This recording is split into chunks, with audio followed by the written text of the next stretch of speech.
It started with my little brother, Tommy, mentioning his new imaginary friend, Oliver. At first, it seemed harmless, a typical figment of a child's imagination. But then, Oliver began to know things about me that I had never shared with anyone.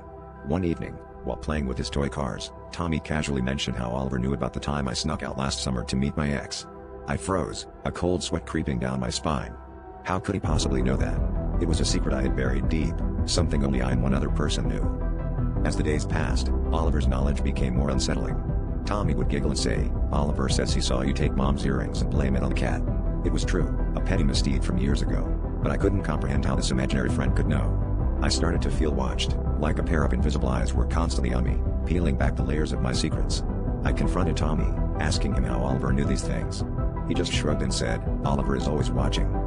Desperate to understand, I decided to follow Tommy's routine, hoping to see where Oliver lived. One night, as Tommy slept, I entered his room, feeling foolish yet driven by an inexplicable fear. The room was silent, save for the gentle hum of the night. I whispered, asking Oliver to show himself. The room remained still, but as I turned to leave, a soft chuckle echoed around me, as if it came from everywhere and nowhere at once. Paralyzed, I realized this was no ordinary imaginary friend. The next morning, Tommy approached me with a solemn expression.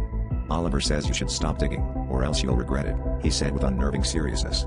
That night, as I lay in bed, the shadows seemed to stretch toward me, and I felt a palpable presence lurking in the darkness. I understood then that Oliver wasn't just a figment of Tommy's imagination, he was something else entirely, something that fed on secrets and fear. The thought of what else Oliver might reveal, or do, kept me awake, knowing that some secrets are best left buried.